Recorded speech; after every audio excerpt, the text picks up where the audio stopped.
ఇల్లలకగానే పండగ వచ్చినట్లు కాదని అంటారు. ఆంధ్రప్రదేశ్ లో ముఖ్యమంత్రి చంద్రబాబు నేతృత్వంలో కూటమి ప్రభుత్వం ఏర్పడింది. ప్రజాస్వామ్యంలో పాలకులు ఎలా ఉండకూడదో మాజీ ముఖ్యమంత్రి జగన్ రెడ్డి అండ్ కో రుజువు చేసినందున తెలుగుదేశం, జనసేన, బీజేపీ కూటమి ఎమ్మెల్యేలుగా ఎన్నికైన వారు బాధ్యతతో మెలగాలి. జగన్ కు వ్యతిరేకంగా ప్రజలు కసిగా తీర్పిచ్చినందున ముఖ్యమంత్రి చంద్రబాబుతో పాటు మంత్రుల వ్యవహార శైలిని ప్రజలు నిశితంగా గమనిస్తుంటారు. అధికారం బాధ్యత మాత్రమే అని తెలుసుకుంటే మంచిది. తమకు 11 సీట్లు మాత్రమే ఎందుకొచ్చాయో గుర్తించి దిద్దుబాటు చర్యలు తీసుకోవడానికి అధికారంలో ఉన్నప్పుడు ఉన్మాదంగా వ్యవహరించిన జగన్ అండ్ కో సిద్ధపడడం లేదు. కనుక వారి విషయం ప్రజలే తేల్చుకుంటారు. శాసనసభలో దారుణంగా అవమానించబడిన చంద్రబాబు సభను బహిష్కరించి ముఖ్యమంత్రిగానే మళ్లీ సభలో అడుగు పెడతానన్న తన శపథాన్ని నెరవేర్చుకున్నారు. నాటి ఆయన ధర్మాగ్రహాన్ని ప్రజలు అర్థం చేసుకుని దీవించారు.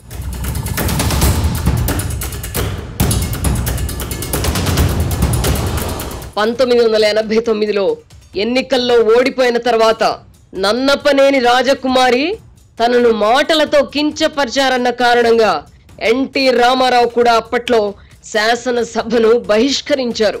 ఆ తర్వాత 1994లో భారీ మెజారిటీతో మళ్లీ అధికారంలోకి వచ్చిన ఎన్టీఆర్ ముఖ్యమంత్రిగానే సభలో అడుగిడారు. అప్పుడు కాంగ్రెస్ పార్టీకి ప్రధాన ప్రతిపక్ష హోదా కూడా లభించలేదు. ఇప్పుడు మళ్లీ ఇంతకాలానికి జగన్ రెడ్డికి కూడా ప్రతిపక్ష నాయకుడి హోదా లభించలేదు. అయినా ముఖ్యమంత్రి చంద్రబాబు నాయుడు విర్రవేగకుండా శాసన సభ్యుల ప్రమాణ స్వీకారం సందర్భంగా జగన్మోహన్ రెడ్డికి సముచిత గౌరవం కల్పించారు.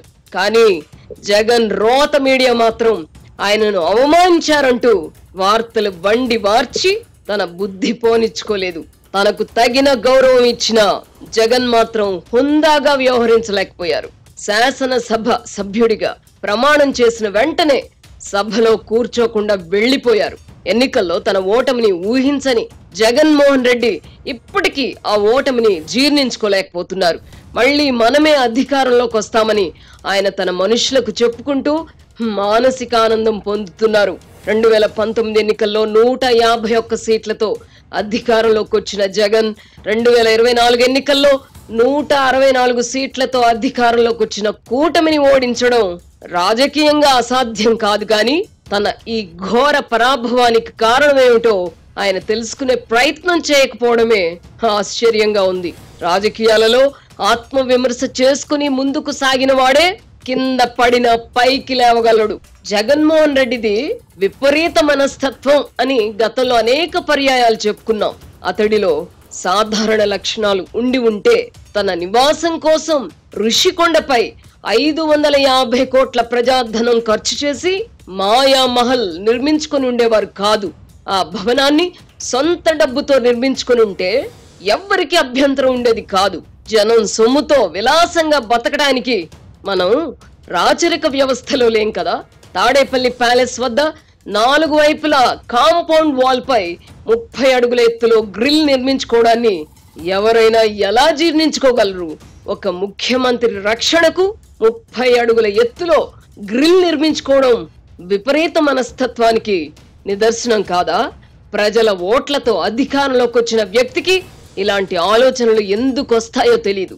జగన్ మానసిక పరిస్థితిపై మానసిక వైద్యులు పరిశోధనలు చేయవలసిన అవసరం ఉంది.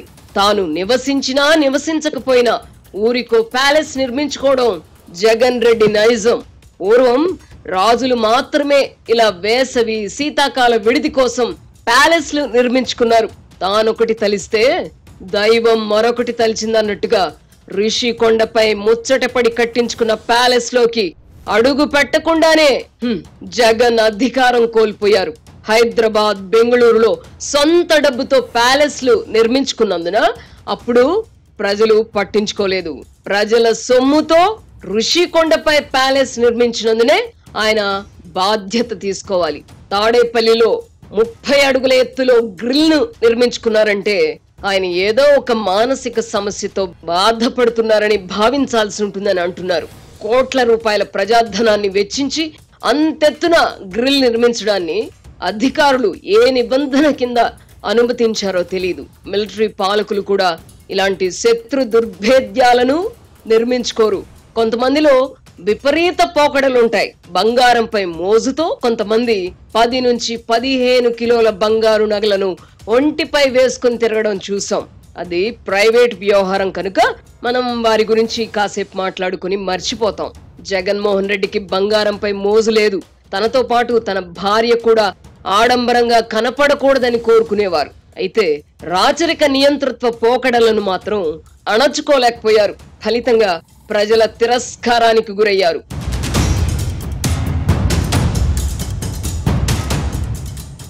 ఎప్పుడైనా ఒకటి కోరుకుంటే 2 లభిస్తే సంతోషమే కదా. మన సిర్లసీమ 2లో కూడా అంతే. డిటిసిపి ప్లాట్ కొంటే ల్యాండ్ అప్రిసియేషన్ అనేది ఒక లాభం, శ్రీగంధం చెట్ల మీద వచ్చే ఆదాయం మరో లాభం. డబుల్ బెనిఫిట్ ఆఫర్ తో సిర్లసీమ 2.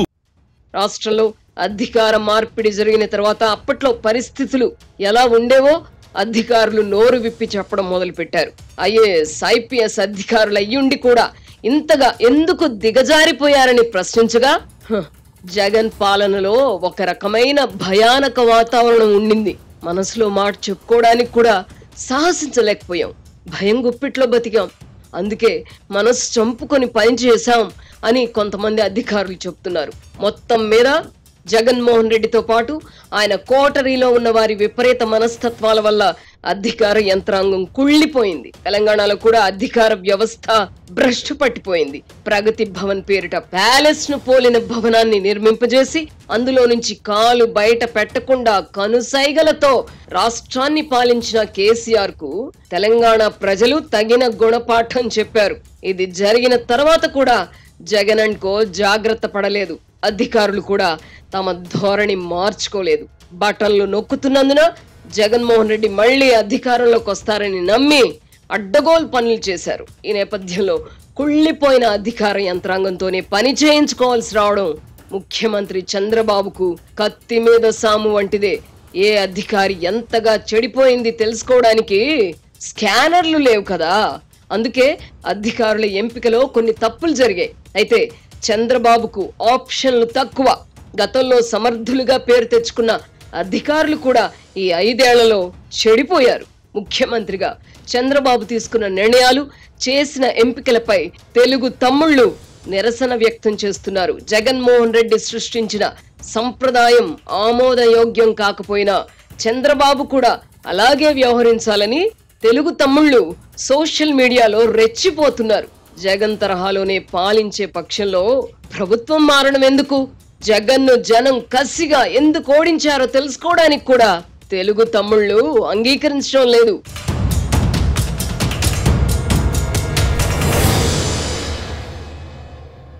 సిర్లసీమ 2 వెంచర్ ని సందర్శించండి. ఇక్కడ అన్ని ప్లాట్లలో మామిడి, శ్రీగంధం చెట్లతో అద్భుతంగా ఉంది.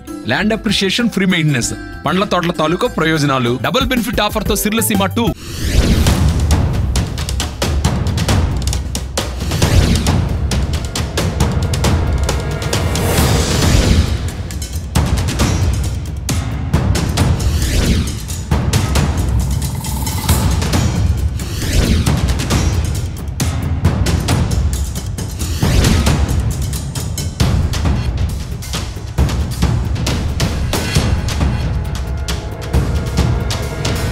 ఆంధ్రప్రదేశ్ రాజకీయాల్లో గడచిన 5 ఏళ్లు ప్రత్యేక అధ్యాయం అని చెప్పుకోవచ్చు. గ్రామ స్థాయి కార్యకర్త నుంచి చంద్రబాబు వరకు అందరూ ప్రభుత్వ వేధింపులకు గురయ్యారు. అయితే కొంతమంది నాయకుల వలె తల వంచి రాజీ పడకుండా జగన్ ప్రభుత్వానికి వ్యతిరేకంగా పోరాడిన ప్రతి కార్యకర్త తాజా విజయంలో తమ వాటా ఉందని భావిస్తున్నారు. తమకు ఎదురైన అనుభవాలను గుర్తు చేసుకుంటూ పగ తీర్చుకోవాలని రగిలిపోతున్నారు. దీనికి తోడు గుడివాడలో ఇంతవరకు ఓటమి తెలియని కొడాలి నాని వంటి వారు ఇప్పుడు ఘోర పరాజయం పాలయ్యాక కూడా గుణపాఠం నేర్చుకోకుండా నోటికి పని చెప్తున్నారు. దీంతో తెలుగు తమ్ముళ్ళు చంద్రబాబును టార్గెట్ గా చేసుకుని సోషల్ మీడియాలో విమర్శలు చేస్తున్నారు. లోకేష్ చెబుతూ వచ్చిన రెడ్ బుక్ ను మడిచి పెట్టుకోమని పరుషంగా వ్యాఖ్యలు చేస్తున్నారు. జగన్ రెడ్డి వలె కక్షపూరిత పాలన చేయాలనుకోవడం సమర్థనీయం కాదు. అదే జరిగితే రాష్ట్రం మొత్తం ఫ్యాక్షన్ జోన్ గా మారిపోతుంది. అదే సమయంలో మితిమీరిన ఉదారత్వం కూడా ప్రదర్శించకూడదు. తప్పు చేసిన అధికారులను, నాయకులను చట్ట ప్రకారం శిక్షించడానికి చర్యలు తీసుకోవాల్సిందే. కంటికి కన్ను, పంటికి పన్ను ప్రజాస్వామ్యంలో చెల్లదు. వివేకానంద రెడ్డిని హత్య చేయించిన వారిని ముఖ్యమంత్రిగా జగన్ రక్షించారని ప్రజలు నమ్మారు. అందుకే ఆయన సొంత జిల్లా కడపలో కూడా 3 స్థానాలు వచ్చాయి. పెద్దిరెడ్డి రామచంద్రారెడ్డి వంటి వారు కూడా చావు తప్పి కన్ను లొట్టబోయిన చందంగా 6-7 వేల స్వల్ప మెజారిటీతో గెలిచారు. కూటమి నేతలు అభ్యర్థుల ఎంపికతో పాటు మరికొన్ని జాగ్రత్తలు తీసుకుని ఉంటే జగన్మోహన్ రెడ్డికి 11 అసెంబ్లీ సీట్లు, 4 లోక్సభ సీట్లు కూడా వచ్చి ఉండేవి కావు. అసెంబ్లీలో 5-6 సీట్లే వచ్చుండేవి. ప్రజాస్వామ్యంలో ప్రతిపక్షం లేకపోవడం శ్రేయస్కరం కాదు. అయితే జగన్ అండ్ కో పోకడల కారణంగానే ప్రజలు ఇటువంటి తీర్పిచ్చారు.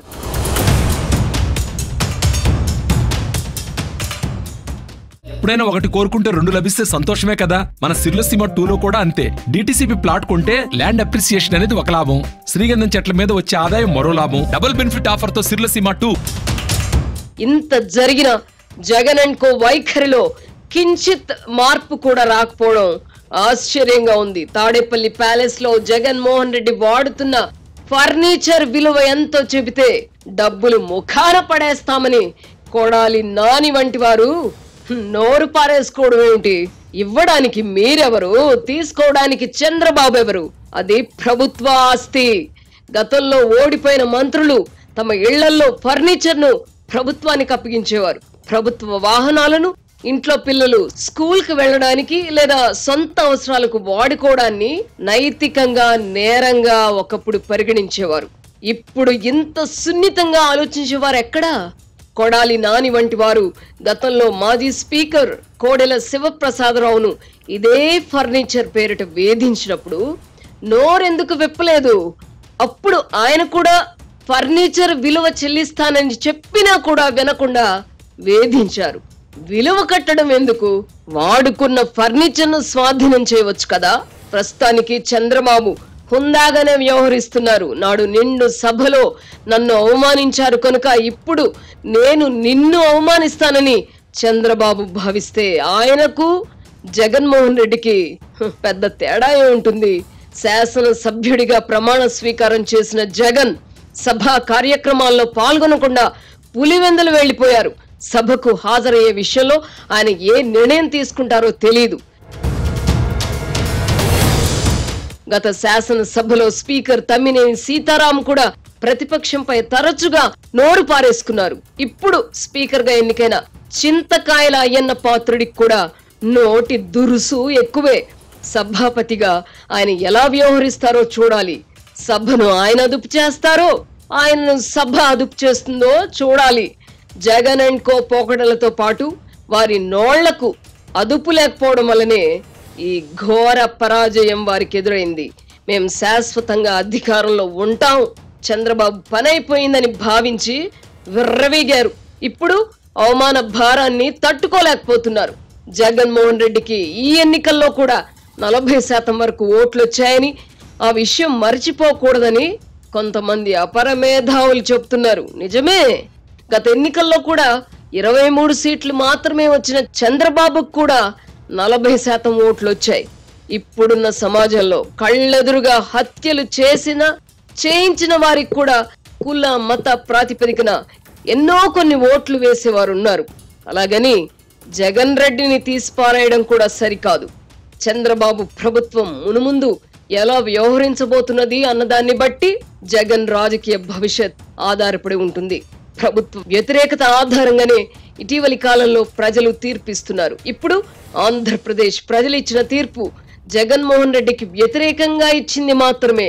తెలుగుదేశం, జనసేన, బీజేపీ మధ్య పొత్తు కుదిరినందున మెజారిటీలు పెరిగాయి. గత 5 ఏళ్ల అనుభవాలను దృష్టిలో పెట్టుకుని చంద్రబాబు తగు విధంగా అడుగులు వేస్తారని ఆశిద్దాం. సిర్లసీమ 2 వెంచర్ ని సందర్శించండి. ఇక్కడ అన్ని ప్లాట్లలో మామిడి, శ్రీగంధం చెట్లతో అద్భుతంగా ఉంది. ల్యాండ్ అప్రిషియేషన్, ఫ్రీ మెయింటెనెన్స్, పండ్ల తోటల తాలూకా ప్రయోజనాలు, డబుల్ బెనిఫిట్ ఆఫర్ తో సిర్లసీమ 2. ఈ 5 ఏళ్లలో ఆయనకు అనేక మంది అనేక రూపాలలో సహాయ సహకారాలు అందించారు. వారంతా తమకు తగిన గుర్తింపు గౌరవం దక్కాలని కోరుకుంటారు. అందులో తప్పులేదు. గాని ప్రభుత్వాన్ని నడిపించడంలో సారథికి స్వేచ్ఛ ఉండాలి. ఆంధ్రప్రదేశ్ లో కూటమి ప్రభుత్వం కొలువుదీరినందున కూటమిలోని భాగస్వామ్య పక్షాలు కూడా తమ మాటకు విలువ ఉండాలని, పదవుల పంపకంతో పాటు అధికారంలో వాటా ఉండాలని కోరుకుంటారు. చంద్రబాబుకు ఇదొక విషమ పరీక్ష. అయితే డక్కాముక్కీలు తిన్న అనుభవం ఉన్నందున జనసేనాని పవన్ మనసు నొప్పించకుండా చాకచక్యంగా వ్యవహరిస్తారని భావించవచ్చు. తెలుగు తమ్ముళ్లు కూడా తమ నాయకుడు చంద్రబాబును జగన్తో పోల్చుకోకూడదు. జగన్ మనస్తత్వం బాబుకు కూడా అలవడి ఉంటే ఇంతకాలంగా ఆయన రాజకీయాల్లో కొనసాగి ఉండేవారు కాదు. ప్రస్తుత దేశ రాజకీయాల్లో 4.5 దశాబ్దాలుగా క్రియాశీల రాజకీయాల్లో కొనసాగుతున్న వారు మరొకరు లేరు.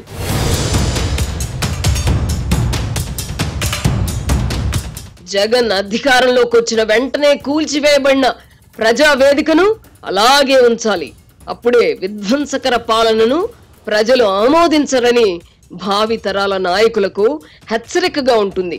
సోషల్ ఇంజనీరింగ్ పేరిట ఎన్నికల్లో కులాల వారీగా సీట్లు కేటాయించిన ఫలితం ఉండదు. గుడ్ గవర్నెన్స్ కు మాత్రమే ప్రజల మద్దతు ఉంటుంది. ఈ ప్రభుత్వం మాది. ఈ ప్రభుత్వంలో మేమంతా హాయిగా జీవిస్తున్నాం. ఏ ఒక్క వర్గానికి అన్యాయం జరగలేదు. ప్రతి వర్గానికి మేలు చేస్తున్నారన్న భావన ప్రజల్లో ఏర్పడాలి. అప్పుడే ప్రభుత్వం పట్ల ప్రజల్లో ఫీల్ గుడ్ భావన ఏర్పడుతుంది. సంక్షేమం పేరిట ప్రజలకు ముష్టి పడేస్తూ ఇష్టారాజ్యంగా వ్యవహరిస్తామంటే కుదరదని జగన్ విషయంలో రుజువైంది. ప్రభుత్వ యంత్రాంగంలో లోపించిన జవాబుదారీతనాన్ని తిరిగి తీసుకురావాలి. రాష్ట్రంలో రూల్ ఆఫ్ లా అమల్లో ఉందన్న భావన ప్రజలలో కల్పించాలి. రాజధాని అమరావతిని 2-3 ఏళ్లలో కట్టిస్తామని గొప్పలు చెప్పుకోవడం తగదు. చెయ్యాలనుకున్నది చేసి చూపించండి. వాటి ఫలితాలు ప్రజలకు అందితే ఆటోమేటిక్ గా ప్రజల మద్దతు లభిస్తుంది. రాష్ట్ర ఖజానాపై ఆర్థిక భారం మోసే పథకాల వల్ల ప్రయోజనం ఉండదు. ప్రభుత్వంపై ప్రజాభిప్రాయాన్ని ఎప్పటికప్పుడు తెలుసుకుంటూ దిద్దుబాటు చర్యలు తీసుకోవాలి. ఈ దిశగానే చంద్రబాబు పాలన సాగుతుందని ఉప ముఖ్యమంత్రి పవన్ కళ్యాణ్ కూడా అందుకు సహకరిస్తారని ఆశిద్దాం.